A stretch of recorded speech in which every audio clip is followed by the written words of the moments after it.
Hey guys, today we are going to read Class 10th History, Chapter 2 Nationalism in India, the sense of collective belonging. Here you can see a picture of Bal Gangadhar Tilak surrounded by the symbols of unity, just such as temple, church, masjid. Nationalism spreads when people begin to believe that they are all part of the same nation, when they discover some unity that binds them together.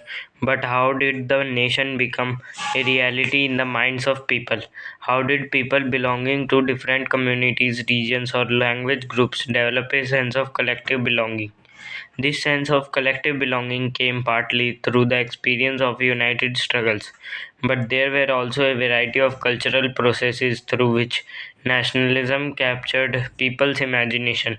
History and fiction, folklore and songs, popular prints and symbols all played a part in the making of nationalism. The identity of the nation, as you know, see chapter 1, is the most often symbolized in a figure or image. This helps to create an image with which people can identify the nation. It was in the 20th century, with the growth of nationalism, that the identity of India came to be visually associated with the image of Bharat Mata. The image was first created by Bankim Chandra Chattopadhyay in the 1870s. He wrote Vande Mataram as a hymn to the motherland. Later, it was included in his novel Anand Math and widely sung during the Swadeshi movement in Bengal. Moved by the Swadeshi movement, Abhinendranath Nath Tagore painted his famous image of Bharat Mata. You can see the image of Bharat Mata on the side. In this painting, Bharat Mata is portrayed as an ascetic figure. She is calm, composed, divine, and spiritual. In subsequent years, the image of Bharat Mata acquired many different forms as it circulated in popular prints and was painted by different artists. Devotion to this mother figure came to be seen as evidence of one's nationalism. Ideas of nationalism also developed through a movement to revive Indian folklore.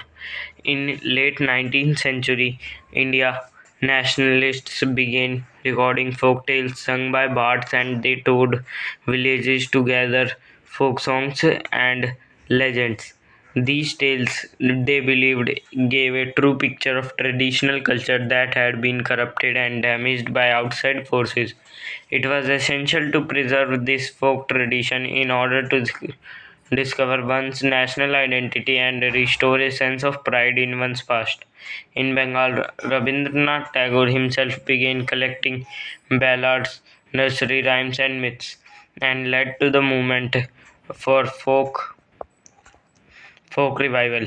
In Madras, Natesa Sastri published a massive four-volume collection of Tamil folk tales, the folklore of southern India. He believed that folklore was national literature.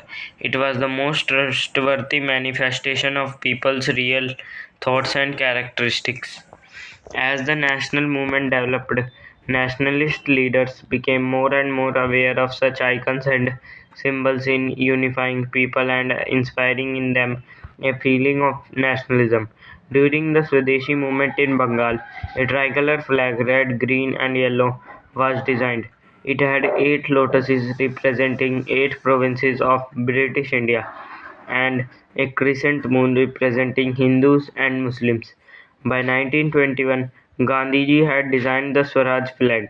It was again a tricolor, red, green, and white, and had a spinning wheel in the center, representing the Gandhian ideal of self help. Carrying the flag, holding it aloft during marches became a symbol of defiance. Another means of creating a feeling of nationalism was through reinterpretation of history. By the end of the 19th century, many Indians began feeling that no instill a sense of pride in the nation. Indian history had to be thought about differently. The British saw Indians as backward and primitive, incapable of governing themselves. In response, Indians began looking into the past to discover India's great achievements. They wrote about the glorious developments in ancient times when art and architecture, science and mathematics, religion and culture, law and philosophy, crafts and trade had flourished. This glorious time, in their view, was followed by a history of decline. When India was colonized, these nationalist histories urged the readers to take pride in India's great achievements in the past and struggle to change the miserable conditions of life under British rule. These efforts to unify people were not without problems. When the past being glorified was Hindu, when the images celebrated were drawn from Hindu iconography, then people of other communities felt left out. Conclusion. A growing anger against the colonial government was thus bringing together various groups and classes of Indians into a common struggle for freedom in the first half of the 20th century. The Congress, under the leadership of Mahatma Gandhi, tried to channel people's grievances into organized movements for independence. Through such movements, the nationalists tried to forge a national unity, but as we have seen, diverse groups and classes participated in these movements with varied aspirations and expectations.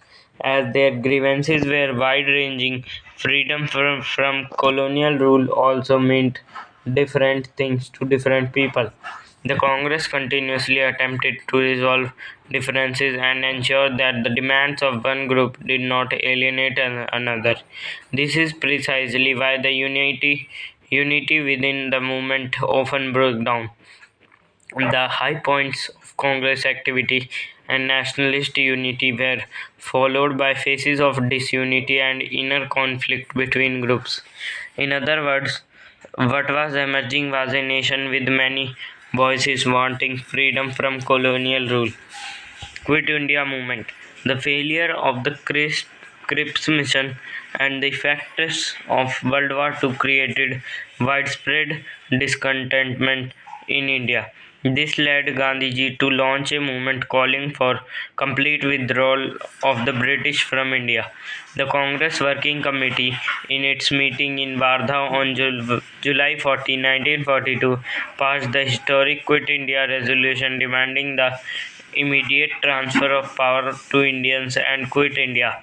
On 8 August 1942 in Bombay, the All India Congress Committee endorsed the resolution which called for a non-violent mass struggle on the widest possible scale throughout the country. It was on this occasion that Gandhiji delivered the famous Do or Die speech.